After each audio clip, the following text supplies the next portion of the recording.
కుక్కకాటికి చెప్పు దెబ్బ. జీవితంలో లౌక్యం తెలివితేటలు లేకపోతే ఏ విధంగా నష్టపోతామో తెలిపే ఓ మంచి కథను ఈ వీడియోలో చూద్దాం.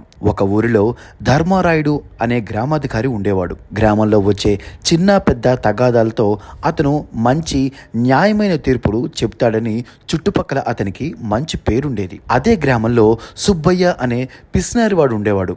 ఒకసారి సుబ్బయ్యకు పెద్ద మొత్తంలో డబ్బు అవసరమైతే తన మామిడి తోటను అమ్మడానికి పెడతాడు. ఆ ఊరికి చెందిన రామయ్య లౌక్యం పెద్దగా తెలియని మనిషి. సుబ్బయ్య చెప్పిన ధరకు అతని మామిడి తోటను కొంటాడు రామయ్య. కొన్ని మాసాల తర్వాత వేసవికాలం రావడంతో రామయ్య మామిడి తోట విరగకాసింది. చెట్లన్నీ అమృతరసం ఊరే మామిడి పళ్లతో కళకళలాడసాగాయి. ఈ పంటతో తన కష్టాలన్నీ తీరిపోతాయని రామయ్య ఎంతో సంతోషించాడు. రామయ్య మామిడి తోట చూసి సుబ్బయ్యకు దుర్బుద్ధి పుట్టింది. రామయ్య దగ్గరకు వెళ్లి వెంటనే తోటలో ఉన్న మామిడి పళ్లను తన ఇంటికి పంపమని చెబుతాడు. అది విని రామయ్య హతాశుడవుతాడు.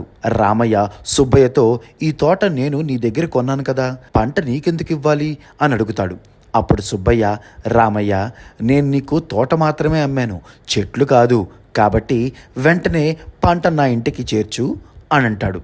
సుబ్బయ్య నోటి దురుస్తనం తెలిసిన రామయ్య ఏమీ మాట్లాడలేక మౌనంగా ఉంటాడు. సుబ్బయ్య గడసరితనం తెలిసిన ఆ గ్రామస్తులు కూడా ఏమీ మాట్లాడలేకపోతారు. విషయం ఆ నోట ఈ నోట గ్రామాధికారి ధర్మారాయుడి దగ్గరికి తెలుస్తుంది. సుబ్బయ్య మోసం గ్రహించి ధర్మారాయుడు అతనికి ఎలాగైనా బుద్ధి చెప్పాలని నిర్ణయించుకుని సుబ్బయ్యను రామయ్యను రచ్చబండ వద్దకు పిలుస్తాడు. ధర్మారాయుడు ఎలాంటి తీర్పు ఇస్తాడా అనే ఆసక్తితో గ్రామస్తులందరూ గుమ్మిగూడుతారు.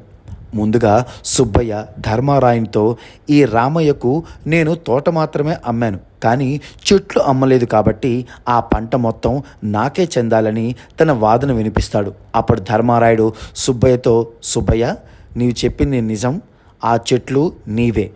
అయితే రామయ్య తోటలో ఉన్న నీ మామిడి చెట్లు వెంటనే అక్కడి నుంచి తీసుకెళ్ళు, లేదా నువ్వు తోట అమ్మిన రోజు నుంచి ఇప్పటి వరకు ఒక్కొక్క చెట్టుకు నెలకు 100 వరహాలు చొప్పున అద్దె కట్టు.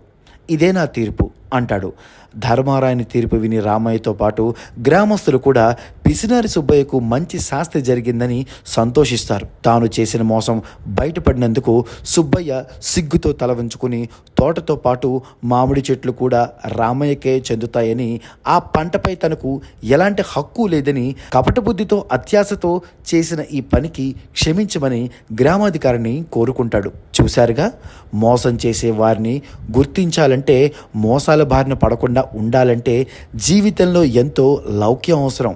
ఇప్పుడు సుబ్బయ్య పని కుక్క కాటుకు చెప్పు దెబ్బ అన్నట్లయింది. ఇలాంటి నీతి తెలిపే మరిన్ని కథలు ఇంకో వీడియోలో చూద్దాం.